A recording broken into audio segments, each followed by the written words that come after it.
In this video, we are going to talk about three things: morph, morpheme, and allomorph. If you are interested in the scientific study of the language, this video can be helpful for you because in this video, we are going to briefly discuss what is morph, morpheme, and allomorph. So, without delay, let's move towards the topic. What is morph? Morph is the meaningful group of forms which cannot be subdivided. When we are reading morphology, when we are studying morphology, it's very important to understand what is morph. And morph is the group of the forms which cannot be subdivided. The different thing here is forms which are any distinctive speech sound, any sound which has distinctive quality. This is form. Let me clarify this with the help of example. For example, cats. Here the phonetic representation of cats like k, k and the sound of e and t. This is the combination of different forms and this is morph. This is one morph, means only the sound of s. So there are the two morphs here in cats. Similarly, in buses, the sound of the phonetic representation of bus means there is a sound of b, and this is another phonetic sound, and there's a sound of s. So the bus and is the morph, and es is another morph. There are some other examples as well. Books. In this example, each of these part is morph. Like book is a separate morph, and the sound of s is another morph. So we can say that work is one morph, and ink is the another morph.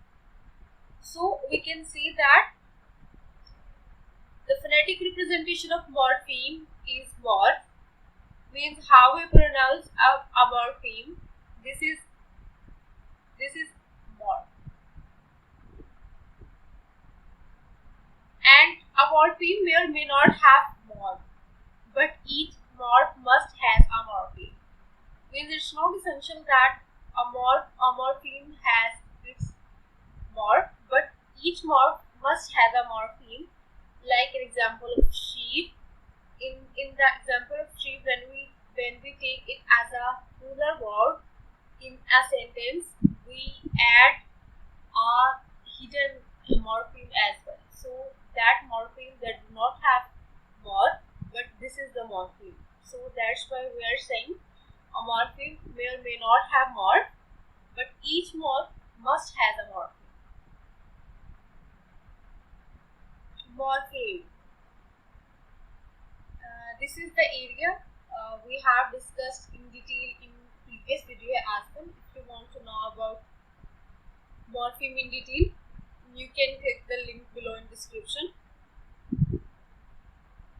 What is morpheme? Morpheme is the smallest meaningful unit of the grammar that cannot be further divided or analyzed. It's all about its form, means the structure of the word. We can also say that it's a grammar of the word.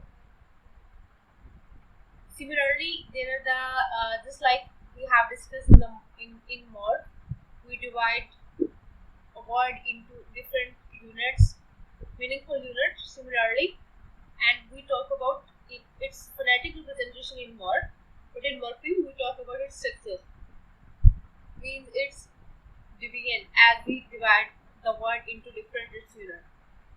Here are the four morphemes like un, think, and able, and books. There are the two morphemes here. So each morpheme has its own specific meaning and it performs certain specific function. Like think is one free morpheme that can stand alone, but there are the other morphemes like un and able. They are not free morphemes, they are bound, and they need some other words, means dependent on.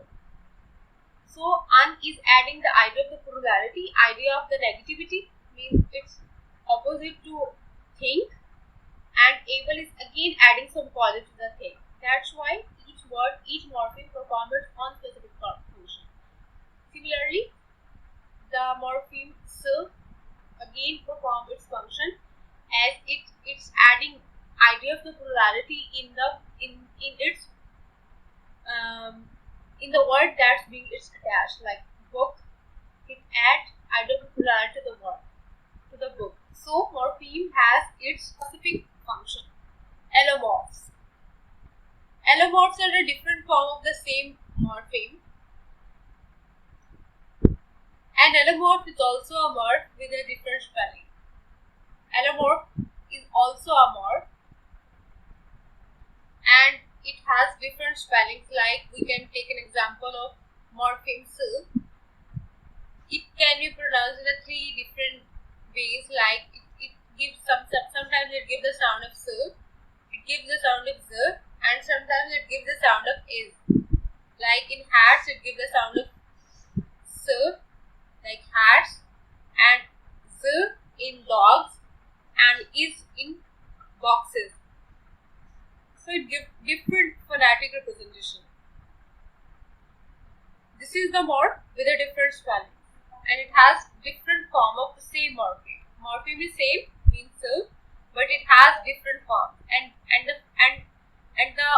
form is depends upon the word that's a neighboring one. Like it depends on t, k, the sound of g, and x, that which sound it will pronounce. Moreover, there are the different types of allomorph: additive allomorph, replacive allomorph, and zero allomorph. We are going to discuss one by one. First of all, additive allomorph. Additive allomorph, to signify some difference in meaning, something is added to the word.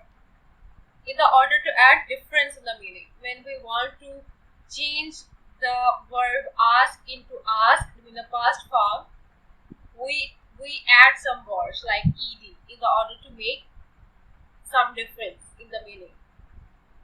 So the past form of the most English verb adding suffix ed can be pronounced as either t, d, and id. As we have discussed the example of s, allomorph of s, that are the sound of s, z, and is. Similarly, the past form of the verb of morpheme dil can be pronounced as still, dil, and id. Like asked, that gives the sound of t. Similarly, live, it gives the sound of, when we add ed it to it gives the sound of d, lived, and needed, it adds the sound of ed, id. So these are the example of additive allomorph. There are the other kind of allomorphs as well, like replacive. When we try to signify some difference in the meaning, a sound is used to replace another sound in the word. Like we replace one sound with another sound. Like in an example of drink, we add the another sound, like the sound of a. For example, the first form is drink, but when we change it into the second form, drank, it becomes drank when we add the sound of a to it. So I become a. This is an example of replacive allomorph in which we replace one sound with another sound. Zero allomorph is another example of morph, allomorph, or it's also called as zero suffix. When a morpheme changes its status from one type of morpheme to another without any addition or subtraction. There is no addition, no subtraction, but there is a change of form. This is called allomorph. This is called zero allomorph. When we want to make sheep want to use sheep in plural sense, like when we say many sheep were gazing, here there is a sheep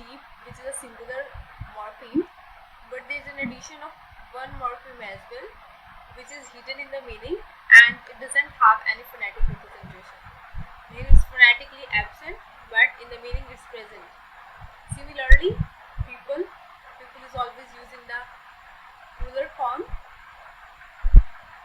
when we talk about the people like human being. So people were protesting. This is used in the plural sense. There is again addition of one more which is phonetically absent, means zero suffix is being added. So there are the many examples that can be observed in this under this category, zero allomorph. Like we can take an example of media, which is also plural, and when we use fish in the plural sense, there is also an addition of the hidden morpheme, hidden allomorph. So this is an example of zero allomorph or zero suffix. Hope you have clear idea about what we have discussed till now. That's all for today's discussion. Thank you.